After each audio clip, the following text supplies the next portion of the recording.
शेतकरी मित्रांनो नमस्कार। महायोजना दूतमध्ये तुमचं स्वागत आहे। मित्रांनो, मागेल त्याला सोलार योजना असो किंवा पीएम कुसुम असो आणि इतरही जे काही योजनेअंतर्गत तुम्हाला सोलार पंप मिळालेले आहेत, जे काही 5 HP असतो, 3 HP असतो, 7.5 HP असतो, या सोलार पंपाची काळजी घेणं हे आपलं कर्तव्य असतं। कारण एकदा का पंप आपला खराब झाला तर आपल्याला तो लवकर मिळणं हे शक्य नाही। कारण कंपन्याची जी काही आता स्थिती सद्यस्थिती त्यांची मनमानी पाहता जर झालं तर पंप एकदा बिघडला, खराब झाला तर तुम्हाला त्यासाठी वर्ष वाट पाहावी लागते। अशातच आज आपल्या ग्रुपवर एक व्हिडिओ आला होता की त्याचं कंट्रोलर, जो शक्तीचा पंप लागलेला होता, तर त्या शेतकरी बांधवाचं जे कंट्रोलर होतं, जे शेजारी सर्किट ब्रेकर लागलं होतं, ते पूर्णपणे जळालं होतं।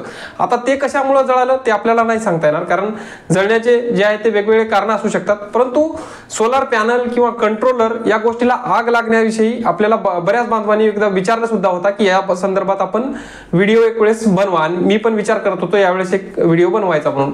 तर त्याच संदर्भातला जो आहे तो आज आपण व्हिडिओ असं पाहणार आहेत की या सोलर पॅनल कंट्रोलर याला आग लागण्याचे कारण नेमकी काय आहेत, कशामुळे त्याला आग लागू शकते, कशामुळे ते खराब होऊ शकतात, तेच आपण आजच्या व्हिडिओमध्ये पाहणार आहोत। व्हिडिओ जो आहे तो शेवटपर्यंत पाहण्याचा प्रयत्न करा, जेणेकरून या पंपाबद्दल नेमकी कोणती काळजी घ्यावी लागेल तुम्हाला, की यासाठी आपलं जे काही सोलर लागलेलं आहे की याच्यामध्ये आपल्याला आग लागण्यासारखा प्रकार याच्यात होणार नाही। बघा मित्रांनो, सोलार कंट्रोलर पॅनल वेगळे आणि कंट्रोलर वेगळे। कंट्रोलर इज इलेक्ट्रॉनिक डिव्हाइस, याच्यामध्ये जे आहे ते पूर्णपणे इलेक्ट्रॉनिक पार्ट आहे। त्याच्यामध्ये डायोड, ट्रान्झिस्टर, कॅथोड, भरपूर असे सर्किट त्या ठिकाणी लागलेले आहेत।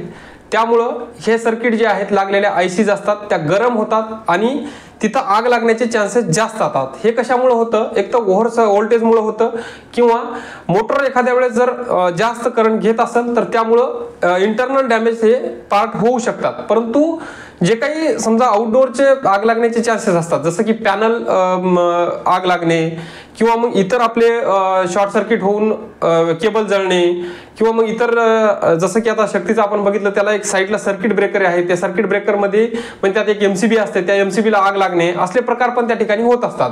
तर अशा वेळेस मित्रांनो, एखाद्या वेळेस आपण केबलला जळणे किंवा केबलमधून आग लागणे हा प्रकार कशामुळे घडतो, की ज्यावेळेस आपण जॉईंट मारतो तर तो जॉईंट मारते वेळेस आपल्याला जॉईंट हा व्यवस्थित त्या ठिकाणी मारायचा आहे। त्याच्यावर जे काही आपण टेप मारतो, PVC टेप मारतो, तर तो टेप त्यावर जे काही आपण गरम प्याज लावतो तो त्या ठिकाणी व्यवस्थितरित्या लावून आणि ते जॉईंट वेगवेगळे ठेवणं हे तुम्हाला गरजेचं असतं। कारण सध्याच्या स्थितीत हीट एवढी आहे, उष्णता एवढी आहे, गरम होऊन तिथे आग लागण्याचे चान्सेस जास्त असतात। दुसरी गोष्ट सगळ्यात महत्त्वाचं म्हणजे आता पॅनलला आपण जाळी लावत आहोत, हे मुद्दा तुम्ही लक्षात ठेवा। पॅनलला आपण सुरक्षेसाठी पूर्णपणे सोलारवर जाळी लावत आहोत, त्या जाळी हे एक आग लागण्याचं महत्त्वाचं कारण ठरू शकतं।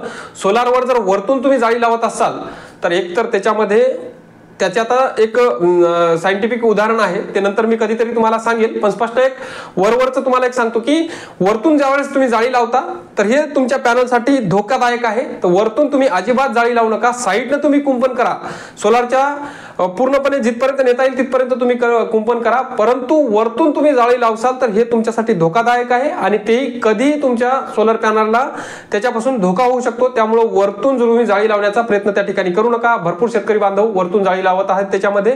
आता याचं जे कारण आहे, लीगल कारण आपण एखाद्या व्हिडिओमध्ये डिटेलपणे घेणार आहे, तो थोडंसं वेगळ्या पद्धतीत आहे। दुसरी गोष्ट, भरपूर शेतकरी बांधवांचे आता आम्ही बघितलेत सोलार पॅनलला क्रॅक पडले आहेत, तसेच ते पॅनल त्या ठिकाणावर चालू आहेत। मग या क्रॅक पडलेल्या पॅनलला सुद्धा आग लागण्याचे चान्सेस जास्त असतात। त्याच्यामध्ये ज्यातल्या हे जे असतात मधल्या ज्या काही कॉइल्स असतात, त्याच्यामध्ये जे काही आपण सिलिकॉनचे ते कॉइल असतात, त्या एखाद्या वेळेस जर टच झाल्या, शॉर्ट झाल्या तर तिथं ते पॅनल पूर्णपणे शॉर्ट होऊ शकतात, तिथेही आग लागण्याचे चान्सेस जास्त असतात। आणि आता जे काही नवीन टेक्नॉलॉजीचे पॅनल येत आहेत, जसं की आपण बायफेशियल टाईप म्हणू शकतो, आता जे काही टाटा पॉवरचे पॅनल येत आहेत, त्याच्यानंतर प्रीमियर एनर्जी पॅनल देत आहेत, या कंपन्याचे जास्त आग लागण्याचे चान्सेस आहेत त्याच्यामुळे, कारण त्याच्यामध्ये फायबर प्लेट नसून ग्लास प्लेट त्यांनी दिलेले आहेत। ते प्लेट जे आहे ते पॉवर जनरेशन मध्ये जास्त कॅपॅसिटी आहे त्यांची, परंतु याच्यामध्ये चान्सेस आग लागण्याचे जास्त आहेत। आता ज्या शेतकरी बांधवाच्या प्लेटला क्रॅक पडलेले आहेत त्या शेतकरी बांधवांना एक सूचना आहे की तुम्ही एकतर इन्शुरन्स क्लेम करून त्या प्लेट बदलून घ्या लवकरात लवकर कंपनीकडून, कंपनीला बोला आणि ही प्लेट फुटले तुटले म्हणून ती बदलून घ्या. अन्यथा जर तुमच्या जर समजा इन्शुरन्स त्याचा संपला असेल, जर त्या प्लेट तुम्हाला बदलून भेटत नसतील, तर तुम्हाला एक मोटर वाइंडिंगचं ज्या ठिकाणी सामान भेटतं तिथे एक इन्सुलेशन वार्निश भेटतं. ते वार्निश तुम्ही त्या प्लेटवर टाकू शकता. हे पूर्णपणे त्या ठिकाणावरती धूळ साफ करून ते वार्निश त्या प्लेटवर टाकल्याच्या नंतर जे आहे ते प्लेटवर पूर्णपणे त्या ठिकाणी एक हे चढून जाईल, इन्सुलेटेड परत एक थर त्यात होऊन जाईल. त्या ठिकाणी जे आहे ते शॉर्ट सर्किट होण्याची भीती तुम्हाला राहणार नाही, म्हणून तुम्ही ते वार्निशचा वापर त्या तिथे करू शकता. आता भरपूर शेतकरी बांधव काय करतात, पॅनल धुतात. आता पॅनल धुणं हे योग्य आहे आणि पॅनल धुतलेच पाहिजे, परंतु आता सध्याच्या स्थितीत कडक उन्हात तुम्ही पॅनलवर बिलकुल अजिबात पाणी टाकू नका. मोटर चालू असताना पॅनलवर पाणी टाकू नका. त्याच्यामुळं काय होतं की एखाद्या वेळेस जर पॅनलमध्ये पाणी जर क्रॅक असेल काय असेल शिरलं तर त्या ठिकाणी पण शॉर्ट सर्किट होण्याची चान्सेस असतात. आता सगळ्यात महत्वाची गोष्ट म्हणजेच कंट्रोलर जो असतो तर कंट्रोलरला आपण बांधून ठेवतो. प्रत्येक शेतकऱ्याला कंट्रोलरच्या सुरक्षेच्या दृष्टीनं आपण त्याला पोतं बांधतो, चुंगडं बांधतो. एक जे काही प्लॅस्टिक हे कव्हर आहे ते आपण त्याच्यावर टाकत आहे. भरपूर शेतकरी बांधव काय करतायत, त्याला एक एक्सटर्नल बॉक्स लावत आहेत, डबा लावत आहेत. याच्यामुळे सुद्धा आग लागण्याचे चान्सेस जास्त असतात. कारण पॅनलच्या जे आहे ते आपलं कंट्रोलर आहे त्याच्या बॅक साईडला एक ॲल्युमिनियमची कूलिंग प्लेट असती लावलेली. तर त्या कूलिंग प्लेट मधून हवा पास होत असते. त्याच्यामध्ये एक फॅन सुद्धा लावलेला असतो. जर हा फॅन त्या प्लेट जे आहेत ते पूर्णपणे बांधून असतील, पॅक असतील, तर त्या ठिकाणी ओव्हरहीट होऊन कंट्रोलरला आग लागण्याची शक्यता जास्त असते. आता मी बऱ्याचशा जागी पाहिलं की कंट्रोलरवर तुमच्या पाखराईनं, चिमण्यानं वगैरे अंडी दिली होती, खोपे केले होते. हे पण एक कारण ठरू शकतं त्याच्यामध्ये आग लागण्यासाठी. तर ह्या वेळोवेळी काळजी घेणं आहे. मोटर चालू असताना पूर्णपणे तुम्ही बांधलेलं पोता असो, बांधलेला त्याच्यावरला कपडा असो, पूर्ण बॉक्स डबा असो, तो ओपन ठेवायचा आहे तुम्हाला.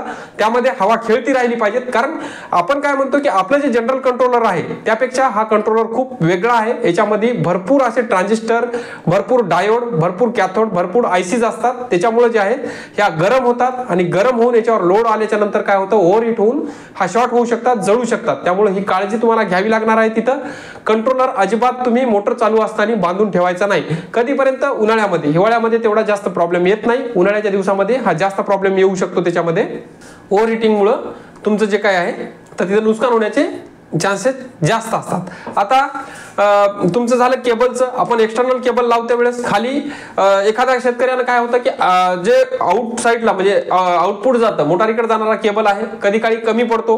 त्या ठिकाणावर मग काय होतं की आपण ॲल्युमिनियमचा केबल वापरतो. तर ॲल्युमिनियमचा केबल तिथं अजिबात वापरायचा नाही. कारण जे काही कॉपर केबल आहे, कॉपर वायरस त्या ठिकाणी तुम्हाला वापरायचा आहे. ॲल्युमिनियम आणि कॉपरचा जर जॉईंट करत असाल तर त्या जॉईंट वरून सुद्धा ते जळू शकतं आणि त्याच्याहून आग लागण्याची शक्यता जास्त असते.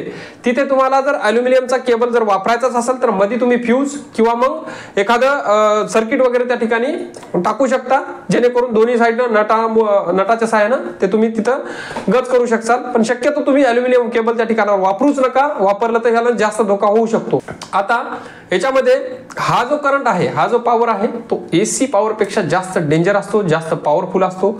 शॉक पण यानं जास्त लागतो. याच्यामध्ये डायरेक्ट माणूस मरेपर्यंत सोडत नाही. त्यामुळं ह्या सगळ्या गोष्टी होताना, ह्या सगळ्या गोष्टी हाताळताना तुम्ही काळजीपूर्वक काम करायचं आहे, काळजीपूर्वक हाताळायचं आहे. आता या गोष्टीवरचा आपण एक प्रॅक्टिकली व्हिडिओ सुद्धा पूर्णपणे त्यामध्ये घेणार आहे. कंट्रोलरमध्ये नेमका कोणता पार्ट तुम्हाला धोकादायक असतो, सगळ्या गोष्टीची आपण माहिती पाहणार आहे. ही माहिती तुम्हाला कशी वाटली मला कमेंटमध्ये नक्की कळवा. आणि महायोजना दूतच्या चॅनलवर नवीन असाल तर चॅनलला सबस्क्राईब करा आणि इतर शेतकरी बांधवांबरोबर व्हिडिओला शेअर करायला विसरू नका. धन्यवाद.